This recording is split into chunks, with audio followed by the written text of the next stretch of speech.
Every year there comes along movies that are just breathtakingly bad, and this year is no exception to the rule. That's why I've compiled a list of the top 5 worst movies so far this year.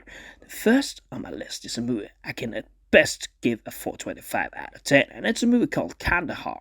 First and foremost, the movie has a horrendous cast, and Gerard Butler really does not give a lot of himself either in the movie. You might as well say it's one of his most awful acting performances, although the role looks a little like what he did in Plane. At least there he gave everything he had.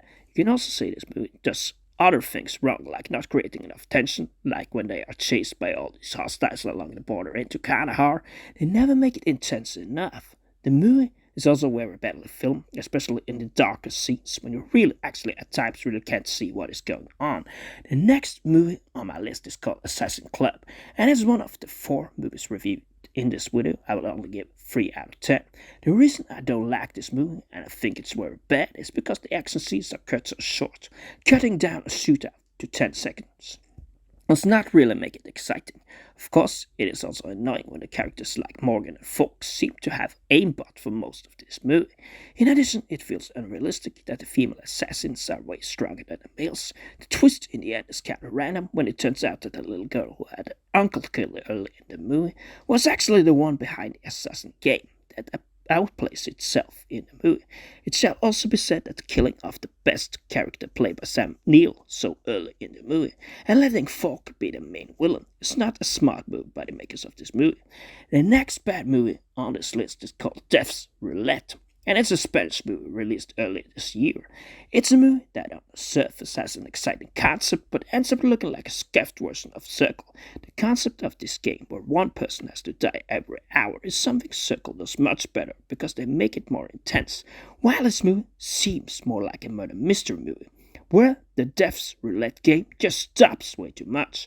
There's some of the same peer pressure as you see in Circle, but the problem is that it takes too many breaks, as there are just too much focus on finding out what's going on rather than playing the game. It shall be said that the big reveal by the ending is also a very random one. The characters are not that well made either. The prize of the second worst movie of the year goes to Champions, where you see Woody Harrelson coach a basketball team with disabilities. The real problem with the movie, and why I never fully becomes my cup of tea, is because there is no real focus on team spirit and the sport of basketball. The story is way more the relation between the Woody Harrelson character and a single mom, who is just a very annoying character that takes too much place. When she first was introduced as a one-night stand, yelling out on Woody early in the movie, I hoped and begged she would not be too much of character in the movie, but of course she was. Naturally, that is not the only problem in the movie. One other issue is that they make it this unrealistic world where all disabled kids can do everything and that they are champions in life, which is just not the truth. Of course, that's also why they lose the state championship, as they do not need a title, as they are already champions in life. Woody Harrelson tries his best, but he cannot save this falling movie.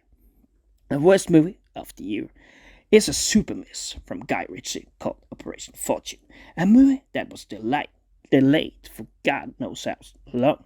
But with the result they have made, they should have just delayed it even longer or thrown it straight into the trash can. Because with its bad plot about AI technology in the wrong hands, and characters that might be the most unserious characters Guy Ritchie has written, and even for him, he has gone way too far off the rails in this movie. The huge grand character is a bit too much, and the Aubrey Plaza character, I don't think she's that good written either. Just annoying. You can of course talk about inclusion in the Aubrey Plaza character and Bugsy Malone, but really the movie itself is just a very messy piece that still looks like a Guy Ritchie movie.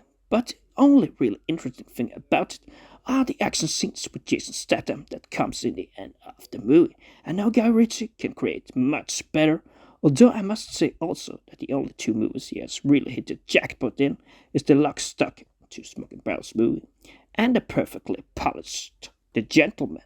But this movie is just an insult to what Guy Ritchie is capable of, and does not seem like a movie he actually has made, because it is just so awful that it leaves you bitterly disappointed, and that's why it is the worst movie of the year so far.